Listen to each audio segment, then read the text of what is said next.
안녕하세요. 혹시 요즘 여러분 마음속에도 이런 생각이 자주 떠오르시진 않나요? 내가 이렇게까지 빌었는데 왜 아무 일도 일어나지 않을까? 나는 정성을 다했는데 왜 하늘은 아무 응답도 없는 걸까? 그 사람은 기도하자마자 일이 풀렸다던데 왜 나는 여전히 제자리일까? 누구보다 열심히 살고 고요한 새벽마다 눈을 감고 빌었고 조상님께 향을 올리고 말씀을 드리기도 했지만 현실은 여전히 팍팍하고 그 기도는 어디에도 닿지 않는 듯한 느낌이 들 때가 있습니다. 오히려 기도한 이후로 더 마음이 무거워지고 복은커녕 걱정만 늘어날 때 사람들은 말합니다. 기도해봤자 뭐해, 운 없는 팔자인데. 하지만 정말 그럴까요? 정말 하늘은 아무도 듣고 있지 않은 걸까요? 풍수적으로 보면 하늘은 언제나 기도를 듣고 있고 조상님 또한 항상 우리 곁에 계십니다. 단지 그 기도가 머무를 수 있는 자리가 없을 뿐일 수 있습니다. 아무리 귀한 손님이라도 앉을 자리가 준비되어 있지 않으면 한참을 머무시다가 조용히 돌아서게 됩니다. 폭도 마찬가지입니다. 복은 반드시 흐름을 타고 오지만 그 흐름이 머물 자리, 즉 기도의 자리가 없는 집에는 그저 문 앞까지 왔다가 돌아가게 됩니다.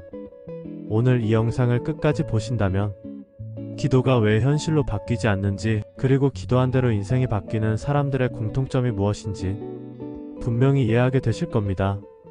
기도는 마음의 문제이자 공간의 문제입니다. 마음은 간절했지만 그 간절함이 닿을 수 있는 풍수적 기도의 자리가 없었다면 그 기운은 떠돌 뿐 절대 뿌리를 내리지 못합니다. 지금부터 알려드릴 이야기, 이건 단지 풍수에 대한 정보가 아닙니다. 지금껏 간절히 바랐던 기도가 왜 흩어졌는지를 밝히는 이야기이며 앞으로 그 기도를 어떻게 하면 하늘에 도달하게 만들 수 있을지를 알려드리는 아주 현실적인 복의 설계도입니다. 첫째, 기도하는 방향이 문을 등지고 벽을 마주 봅니다. 문을 향하고 앉으면 기운이 빠져나갑니다. 반대로 벽을 향하고 앉으면 마음이 고요하게 정착됩니다. 기도는 흐르는 게 아니라 앉는 것입니다. 둘째, 그 자리는 깨끗하고 정갈합니다. 향을 피운 자리에 먼지가 쌓여 있으면 그 기도도 함께 흐려집니다.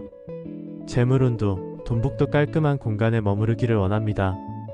셋째, 그 자리는 조용하며 밝은 곳입니다. 하늘은 어두운 곳에 오래 머물지 않습니다.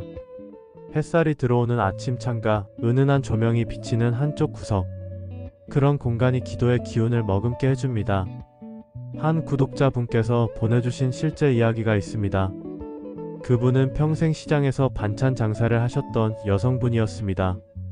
남편은 일찍 세상을 떠났고 두 아이를 키우며 30년 넘게 장사만 하셨다고 합니다. 어느 날부터인지 장사가 전혀 풀리지 않고 손님은 뜸해지고 몸은 자꾸 아프고 별일 없이도 집안이 침침하고 싸늘했다고 합니다. 그때 한 친척이 혹시 기도 자리는 있으시냐고 물어보더랍니다. 생각해보니 집안엔 자신만을 위한 조용한 공간이 하나도 없었다고 합니다. 향을 피워도 부엌 한쪽에서 바쁘게, 말씀을 드려도 허공을 보며 정신없이 지나가곤 했답니다. 그래서 결심하고 안 쓰던 책장을 치우고 창가 옆 벽면에 흰 천을 깔고 향 하나, 조상님 사진 한 장, 물 한 잔을 정성껏 올렸다고 합니다. 그리고 매일 새벽마다 앉아 이렇게 기도했다고 합니다. 저는 할 만큼 했습니다. 이제는 하늘과 조상님께 맡깁니다. 이 자리를 비워두었으니 복이 머문다면 꼭 이곳으로 오게 해주십시오.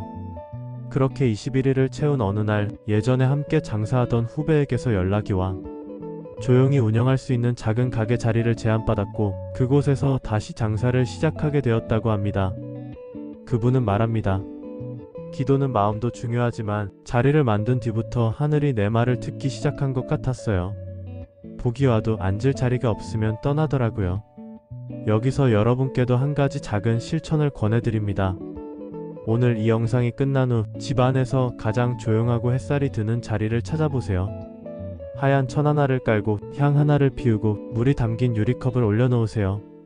그리고 그 자리 앞에 앉아 이 한마디를 마음으로 올려보세요. 이 자리를 정성껏 준비했습니다. 복이 머물 수 있도록 비워두었습니다. 이 기도가 머무르도록 이 자리를 씻고 닦겠습니다. 그 순간부터 그 자리는 여러분의 기도가 현실이 되는 문이 될 것입니다. 그렇다면 여러분은 어떠신가요? 혹시 지금까지 기도는 해왔지만 현실은 전혀 바뀌지 않았던 적 있으셨나요? 또는 아주 사소한 공간 하나를 정리한 뒤 생각지도 못한 변화가 일어났던 경험이 있으신가요? 그런 일이 있었다면 꼭 댓글로 나눠주세요. 여러분의 이야기가 누군가에겐 복이 열리는 자극이 될 수 있습니다. 마지막으로 꼭 기억하셔야 할 것. 기도는 말이 아니라 기운을 부르는 공간에서 시작됩니다. 기도는 바람이 아닙니다. 기도는 뿌리입니다. 그리고 그 뿌리가 자리를 제대로 내릴 수 있는 흙이 없다면 아무리 단단한 씨앗도 싹을 틔우지 못합니다. 풍수적으로 복은 늘 문 앞까지 옵니다. 하지만 그 문을 열 자리가 준비되지 않았다면 복은 말없이 돌아섭니다. 아무리 간절히 기도해도 그 기도가 머무를 자리, 하늘의 기운이 내려앉을 그릇이 준비되지 않았다면 그건 마치 비가 내리는 날 그릇 없이 손바닥만 펴고 있는 것과 같습니다. 그저 마음만 있으면 된다는 말은 하늘의 길을 모르고 하는 말입니다. 하늘은 길이 있어야 흐릅니다. 조상님은 자리가 있어야 함께 하십니다. 그리고 그 길과 자리는 바로 여러분의 집안 어딘가에 반드시 마련되어 있어야 합니다. 혹시 지금까지 운이 없다는 말을 많이 하셨던 분이 계시다면 그건 운이 없던 것이 아니라 운이 머물 자리를 아직 만들지 않으셨던 것일 수도 있습니다. 지금 이 순간에도 하늘은 누구의 정성을 먼저 받을까, 어느 집에 복을 먼저 내려야 할까 살피고 계실지도 모릅니다. 그 선택의 기준은 단 하나입니다. 그 자리가 있는가 없는가. 지금부터라도 여러분의 공간 안에 기도가 머무를 수 있는 자리를 만들어 보시기 바랍니다. 비워진 작은 책상 위, 햇살이 드는 창가 한 모퉁이, 조용한 새벽향 하나 피울 수 있는 벽 한쪽. 그 자리에서 두 손 모아 이렇게 말씀드려 보세요. 조상님 하늘이시여, 저는 준비가 되어 있습니다. 이 자리는 저의 간절함을 담기 위해 정성으로 마련했습니다. 여기 복이 머물고 기도가 현실이 되는 그 길을 허락해 주십시오. 말은 소리로 끝나지만 정성은 반드시 기운으로 흘러갑니다. 그리고 그 기운은 그릇을 만나야 비로소 현실을 만듭니다. 그릇이 없으면 물은 흘러내릴 뿐입니다. 자리가 없으면 복은 스쳐갈 뿐입니다. 이제 여러분이 그 자리를 만드실 차례입니다. 크지 않아도 됩니다. 화려하지 않아도 됩니다.